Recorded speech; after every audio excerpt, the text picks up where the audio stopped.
free Golden Eagles for War Thunder. Download the app in the description below.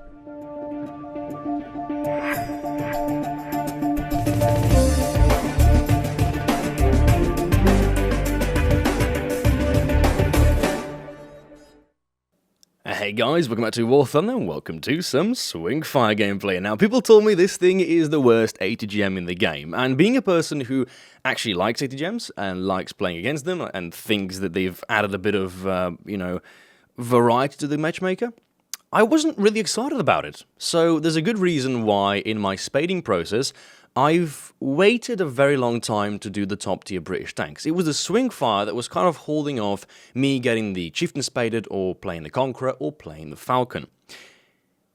And I regret it.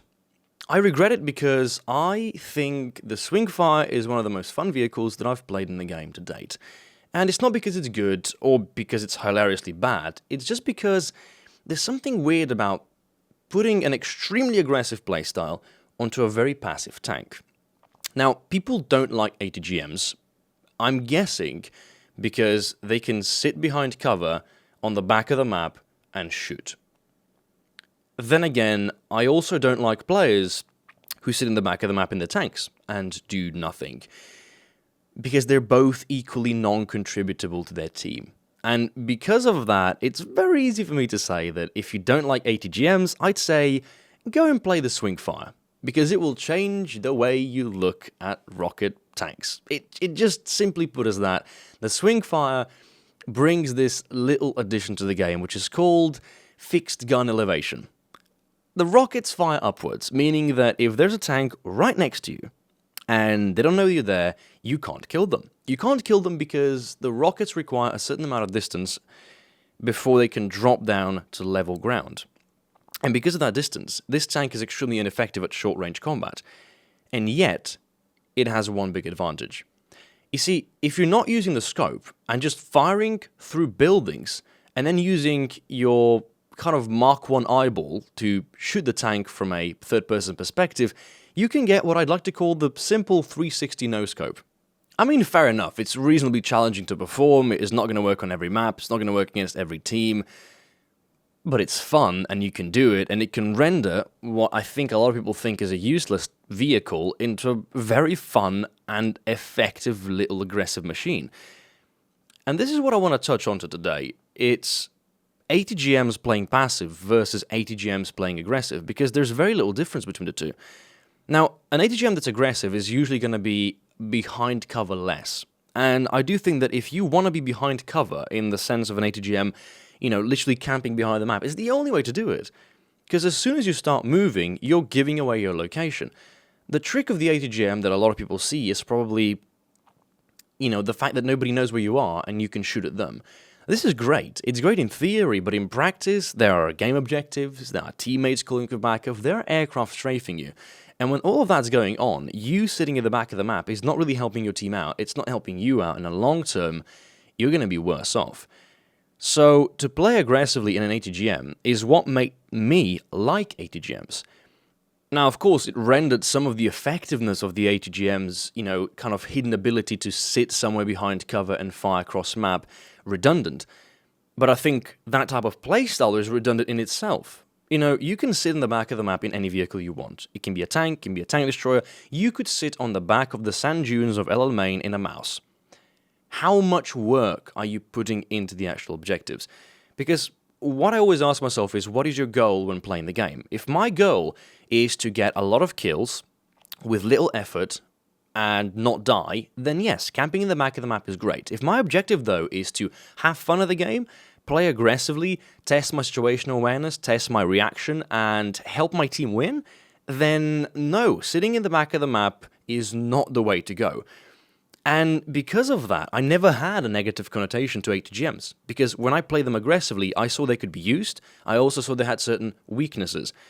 But there are weaknesses to using the strengths of ATGMs as well, as is with every tank.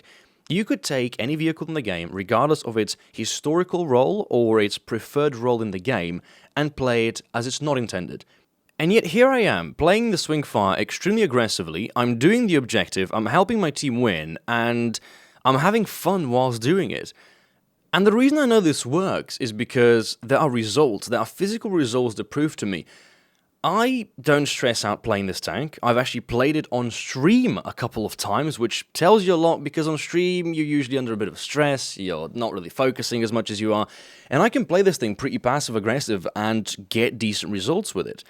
In the long-term effect, what's happening is I'm playing a vehicle in perhaps not its most intended role, but really, I mean, the game meta of War Thunder changes, so what really defines a proper role of a tank? In my opinion, the tank is as good as not just the player who plays it, but the tactic which is applied to it. So if you want to play the Swingfire well, if you want to play it at all, really, you're going to have to experiment. And this goes to any vehicle in the game. If you're struggling with something, try a different tactic. Chances are always 2. Now, is the tank bad, and is that resulting into you playing badly? It could be. It could be that the tank simply doesn't suit the map, it could be that the tank simply doesn't suit the matchmaker, but often enough, it's either your tactic is wrong or your playstyle is wrong. So adjust those two, combine a couple of different techniques together, in a long-term effect, you should be able to find one tactic that suits you, that helps your team out, that gives you good results, and that makes sure that you have fun whilst playing the game. And if your fun is being taken away by getting killed by an ATGM, sitting behind cover whom you couldn't see, keep in mind that's probably because that's the only real way the ATGM could or should be played. If you're playing something like the Swingfire, something that doesn't have armor, and you're shooting from behind cover, meaning that the enemy can't effectively spot you or shoot you, you're playing your vehicle to its best strengths, and trying to reduce the amount of weaknesses, which is what you would know if you played the ATGM at hand. This is why I strongly recommend that before you make your very heavy-weighted opinion on how ATGMs have broken the game, by first playing them and seeing where their strengths and weaknesses lay. Because after having played every vehicle in the game, and having almost played every vehicle in the game, in realistic battles, on 99% of the maps, excluding Kursk, ATGMs do not have the advantage. It's always the tanks that carry, it's always the tanks that are the leading capture point providers, it's always the tanks that are the ones that get the win going for the team. ATGMs are there to support, to contribute to a bit of cross-map sniping, and that is more about it. If you find a person on top of the team with an ATGM, it's probably because either they played it very well, or because they had a lucky roll strike with the enemy going through an open ground area, and they were in a nice campy position. And really, this is why I say that the Swingfire changed my perception about ATGMs a little bit, because when you're playing a vehicle that really doesn't have many strengths, you have to adapt to it, which is the same reason why if you're playing Russian tanks, you'll have to make up for the lack of gun depression. If you're playing a stock Leo, you will have to make up for the lack of penetration on the APDS shell. Depending on your vehicle state, your vehicle, or your lineup in RB Ground Force matches, you will have to adapt to each and every map. And so, when I'm playing the game, and I have a Chieftain at 8.0 and a Swingfire 8.0, I'm not going to spawn the Chieftain in every time, or the Swingfire in every time. I'm going to spawn them in, depending on which one will be able to do more work on the map that I'm playing. And if the map that I'm playing is, suitable for the Swingfire, I will take it out gladly, and even if it doesn't work out, because of the reasonably low cost of the Swingfire, you can still take out a tank after being taken out, or after having captured a capture point. And I guess before I leave you, I do want to give a bit of a tip out to anyone who's fighting with or against ATGMs, whether it's the Swingfire, or the IT-1, or the Raketniak Panzers. Practice. It's always the same thing. When you play the game, for a long, extended amount of time, the game becomes easier to understand. It becomes a case of, I'd say, muscle memory, and in a very easy way, reaction shooting, rather than thinking where the weak spots are or how you're going to do most damage quickly. And there's a good reason why I choose this background footage as the footage of this video, purely because I more or less single-handedly had to go and capture Alpha, hold it, protect against 3 SPAs in total.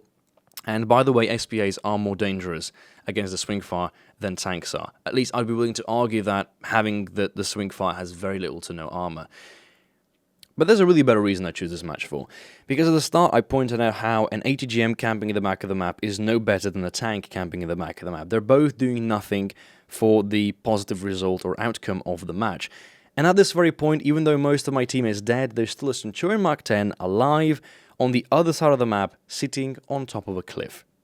He's not going for the capture points, he has not killed anyone, and there's really not much more time he has to kill anyone, because the ticket bleed is starting to bleed again. This is one of the reasons why objective games and ATGMs with the camping spot, or tanks in the camping spot, don't go well together. Because when you have 3 capture points, or even a single capture point, your job and objective at that given time when the ticket bleed starts is to go for the objective regardless of the vehicle you're in, especially when your team starts to lose players.